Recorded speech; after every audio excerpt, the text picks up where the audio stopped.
passar a fazer a minha apresentação, dividida com o meu amigo Eduardo. Nós estávamos conversando ontem à noite e algumas pessoas perguntaram por que a arte, que sempre fala no horário nobre, quer dizer, às 19h30, meia hora antes do Jornal Nacional, passou a falar 13h, na hora do Globo Esporte. E a gente estava brincando nesse grande condomínio que nós vivemos e com esse novo síndico que nós temos, a arte e a cultura certamente não terá o mesmo protagonismo. E esse é o terceiro ano que eu e minha mulher Beatriz participamos desse encontro. Sônia e Tércio, muito obrigado. Já falamos sobre injustiça, privacidade e agora a justiça ou a injustiça.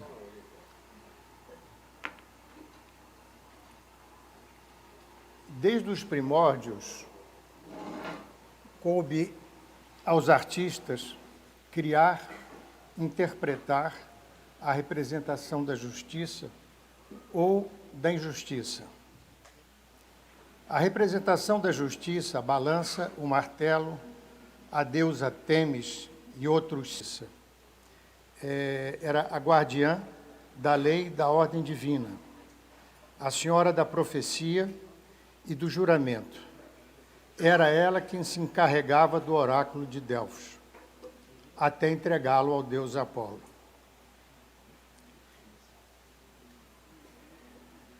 Essas são algumas das representações da justiça pelo mundo, da esquerda para a direita, na Suprema Corte da Federação Russa, sobre o Old Bailey em Londres, no Palácio da Justiça em Roma e duas representações no Palácio da Justiça de Paris. O cetro simboliza o poder e a autoridade da justiça entre todos. Às vezes aparece um bastão de mando com o mesmo significado. A espada é o símbolo da combatividade, oposta à passividade, que a justiça deve ter, e também simboliza o castigo. O texto representa a lei, sem a qual não há justiça.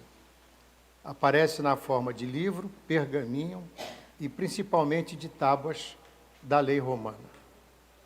De pé ou sentada. De pé, a prontidão. Sentada, a justiça que já foi feita. A nossa representação da justiça é a escultura de Alfredo Sesquiati, um escultor mineiro, hoje, como sempre, localizado em frente ao Palácio da Justiça em Brasília, com um pouco mais de 3 metros, esculpida em granito Petrópolis. É a grande representação artística. Ela foi idealizada para representar a justiça enquanto conceito. Trata-se simplesmente de uma mulher sentada, com os olhos vendados, e uma espada cega repousando sobre o colo. Vamos pensar no momento em que essa escultura foi imaginada pelo autor. Brasília foi idealizada por um presidente, o social-democrata Juscelino Kubitschek, que tinha por vice João Goulart, do Partido Trabalhista Brasileiro. Seu projeto foi confiado a Oscar Niemeyer, um comunista perfeito e arquiteto-chefe contratado pelo presidente Juscelino, que, além de liderar o projeto da construção da cidade, desenhou pessoalmente o projeto arquitetônico de praticamente todos os prédios da cidade.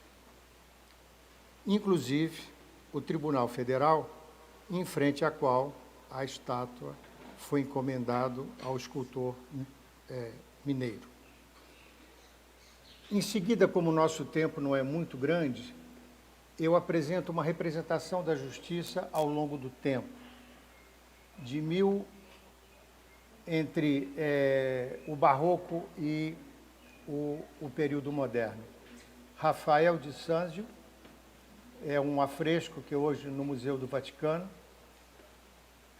Georg Penck é um desenho de 1533. Vasari, no Renascimento, alegoria à justiça. A representação feminina sempre muito forte. Lucas Giordano, do Barroco. Jean-Marc Nattier, do Rococó. É uma alegoria da justiça combatendo a injustiça. Corrado Gianquinto, do Rococó, alegoria à justiça e à paz. Simon Tierconier, alegoria à justiça, é um grande painel a óleo sobre madeira. Gaetano Gandolfi, do Barroco, alegoria à justiça. Antônio Canova, do neoclassicismo, é um baixo relevo em mármore. Pierre-Paul Proudhon, do romantismo, a justiça e vingança divina perseguindo o crime. Ingres, o neoclassicismo, Júpiter e Têmis. A injustiça, que também tem uma iconografia bastante significativa. Essa obra é uma obra icônica dentro do ponto de vista da representação da injustiça. Ela é muito mais conhecida do fato histórico que motivou a sua pintura. É um quadro de Francisco Goya, pintado em 1814, e é chamado 3 de Maio. O que foi o 3 de Maio? Foi exatamente a execução dos espanhóis pelas tropas de Napoleão após o 2 de Maio, que é uma obra muito pouco conhecida. O 2 de Maio é exatamente quando as tropas de Napoleão chegam na Espanha e um grupo de populares armados, eles agridem a essa tropa, sendo rapidamente controlada a situação pelos franceses e, como represália, aconteceu o 2 de maio, um fuzilamento sumário de todos os revoltosos. Uma representação da injustiça, o período da escravidão, que já foi um assunto que nós tratamos aqui, quando o tema do seminário tinha sido a injustiça. São aquarelas de Debré, um artista francês, que veio para o Brasil com a missão artística francesa. Uma obra muito comentada também, O Castigo, do mesmo artista. Um pintor alemão, Johann Moritz Rugendas, O Navio Negreiro. Só lembrando que o Brasil foi o maior país escravagista do mundo. Cândido Portinari, Mãe com Filho Morto, mostra a desigualdade social, a injustiça com os menos necessitados. Na arte brasileira, essa iconografia também é um pouco mais extensa da justiça. Essa é uma pintura anônima do século XVIII, que é uma alegoria à justiça. A espada, a mulher, a escala e a venda nos olhos. No Museu da Inconfidência, em Ouro Preto, na sua decoração, na parte superior, existe a simbologia da justiça, que é uma escultura atribuída a Antônio José da Silva Guimarães, e isso faz parte de um conjunto escultórico de 4 representações acima do prédio. Emiliano de Cavalcante, pintor moderno brasileiro, que pinta por encomenda de um presidente do Supremo, nos anos 40, uma alegoria à justiça. Orlando Teruz, também uma pintura feita por encomenda em 1972. E, finalmente, Execução de Tiradentes, 1961, pintado por Alberto da Veiga Guiar.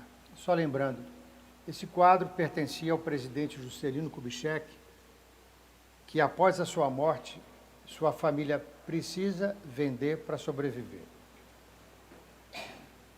Falando um pouco sobre um dos pontos mais interessantes da representação da justiça foram as caricaturas e, mais adiante, os cartoons. Na França, o nome mais lembrado foi Daumier. Daumier era um pintor, desenhista e caricaturista. Ele retratou o mundo pomposo e arrogante dos advogados e juízes na França do século XIX. Daumier colaborou com inúmeros jornais da época, o La Silhouette, com La Caricature, e todos esses jornais foram fechados porque eram jornais que davam apoio à sátira. Então, ele deixa de fazer as suas caricaturas para publicação em jornal e torna-se pintor. Baudelaire elogia Daumier e diz que a sua representação integral na realidade moderna, folheiam sua obra e verão desfilar ante seus olhos, em sua realidade fantástica e impressionante, tudo que uma cidade tem de monstruosidades vivas, tudo o que ela encerra de tesouros assustadores, sinistros e burlescos.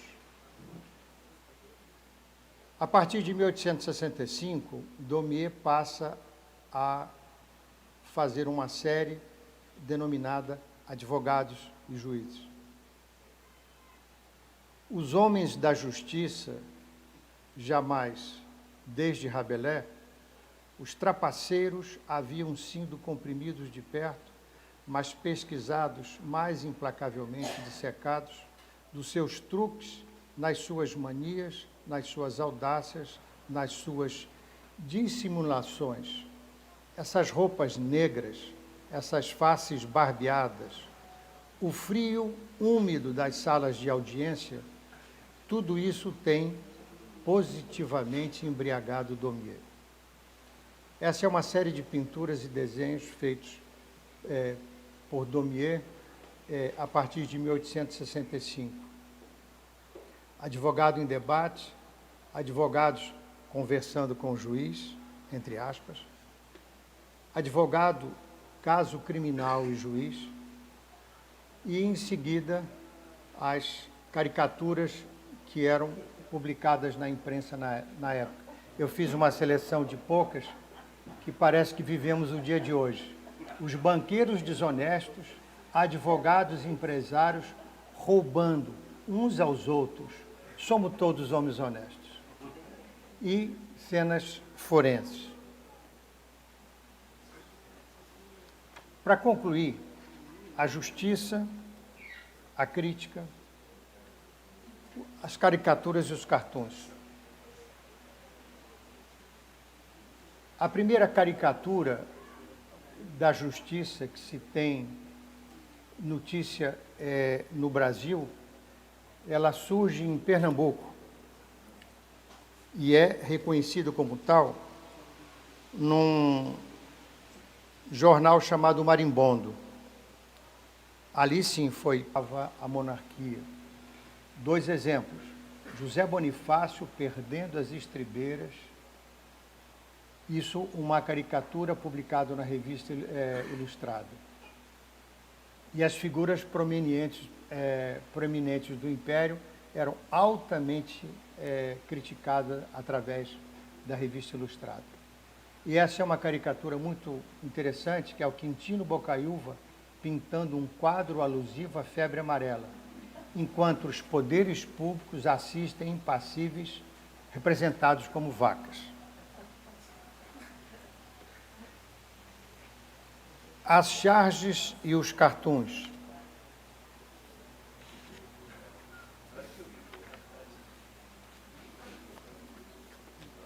Durante o período de exceção, nos anos 1960, havia no Rio de Janeiro o jornal Pasquim.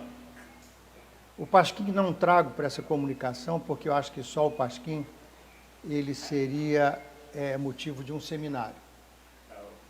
E, por incrível que pareça, o Pasquim era fechado de manhã e era aberto na parte da tarde. E havia uma certa concessão à arte nesse período.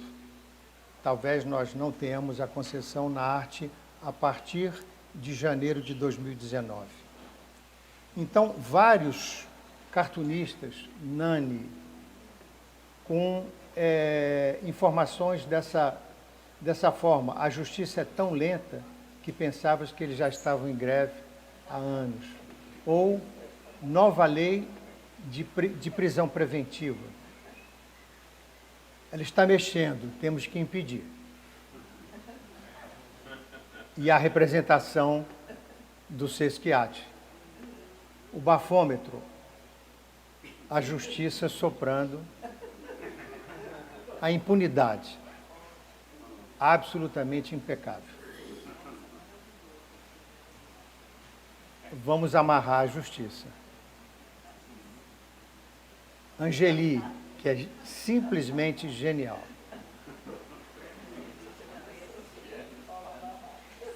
E pelos poderes a mim concedido, eu me declaro inocente. E aí, garotão, procurando uma justiça bem safada?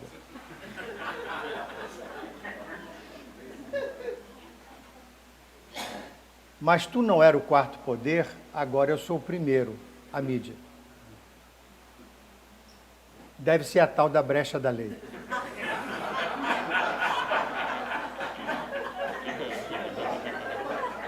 Nani. O que é aquilo aí embaixo da saia da justiça? É mais um processo esperando para caducar. E assim mais um ano chega ao fim. O senhor está preso. Mentira, o senhor está solto. A polícia e o STF. Não esqueça de te perguntarem, você não viu nada. Cadê o mau ladrão? Foi julgado pela justiça brasileira e vai cumprir pena em liberdade. Condena o réu a tomar umas cervejinhas com seus amigos nesse final de semana. Nada mais atual. Pronto. Essa é a última imagem, que é uma imagem controvertida, porque é uma fake imagem. Mas, se non è vero, è ben trovato. Obrigado.